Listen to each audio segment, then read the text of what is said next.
नमस्कार दोस्तों। आज मैं आपको प्राचीन भारत के एक बहुत महान राजा की कहानी बताने वाला हूँ। आज हम बात करेंगे राजा बिंबिसार के जीवन, उनकी राजनीति, उनकी धार्मिक सोच और बुद्ध धर्म को अपनाने की कहानी के बारे में। ये कहानी सिर्फ एक राजा की नहीं है, ये कहानी है भारत के इतिहास के एक बदलते युग की। उस समय भारत में कई बड़े राज्य थे, उनमें से एक सबसे शक्तिशाली राज्य था मगध।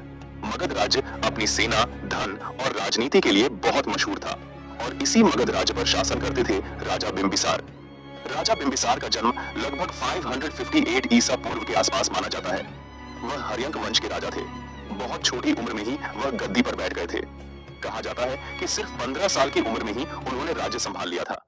इतनी छोटी उम्र में राजा बनना कोई आम बात नहीं होती, लेकिन बिंबिसार बहुत बुद्धिमान और तेज थे। उन्होंने बचपन से ही राजनीति, युद्ध कला और प्रशासन सीख लिया था। राजा बिंबिसार का राज्य मुख्य रूप से आज के बिहार के क्षेत्र में था। उनकी राजधानी थी राजगीर। राजगीर पहाड़ों से घिरा हुआ शहर था। यह सुरक्षा के लिए बहुत अच्छा माना जाता था। इस वजह से दुश्मन सेना के लिए राजगीर पर हमला करना मुश्किल होता था।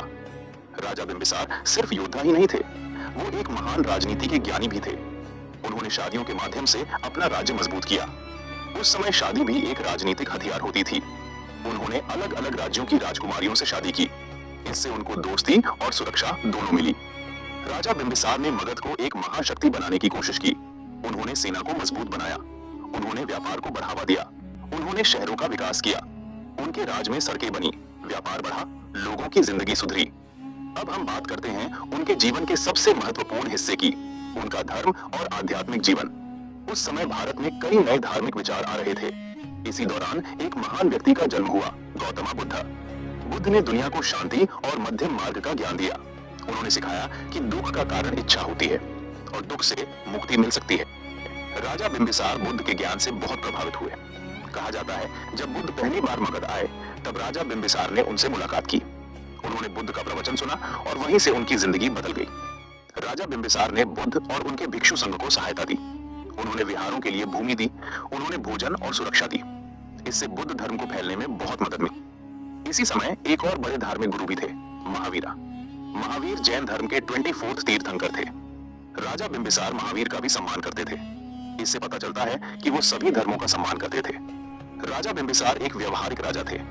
वो सिर्फ राज्य चलाने वाले नहीं थे, वो लोगों के दुख समझना चाहते थे। उन्होंने अपने राज्य में कानून व्यवस्था सुधारी, उन्होंने चोरी डकैती कम करवाई, उन्होंने खेती को सहयोग दिया। इस वजह से उनके राज में लोग खुश थे। लेकिन हर महान राजा की कहानी में मुश्किलें भी आती हैं। राजा बिंबिसार की जिंदगी में सबसे बड़ा दुख उनके अपने परिवार से आया।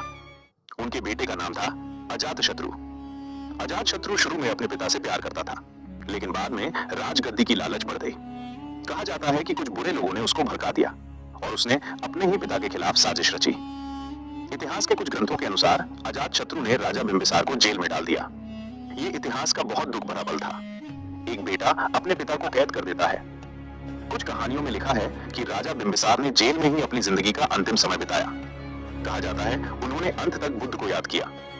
राजा बिंबिसार का जीवन एक बहुत बड़ा सबक देता है। शक्ति स्थायी नहीं होती, राज्य स्थायी नहीं होता, लेकिन अच्छे कर्म और अच्छी सोच स्थायी होती है।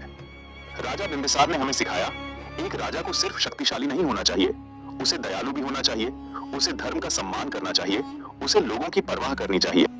उनके राज में मगध इतना मजबूत बना कि बाद में वहीं से मौर्य साम्राज्य जैसे बड़े साम्राज्य निकले। उनका योगदान भारत के इतिहास में बहुत बड़ा है। आज भी जब हम बुद्ध धर्म का इतिहास पढ़ते हैं तो राजा बिंबिसार का नाम सम्मान के साथ लिया जाता है, क्योंकि अगर उन्होंने सहयोग नहीं दिया होता तो शायद बुद्ध धर्म इतनी तेजी से नहीं फैलता। राजा बिंबिसार एक योद्धा भी थे, एक प्रशासक भी थे और एक आध्यात्मिक इंसान भी थे। ये संयोजन बहुत दुर्लभ होता है।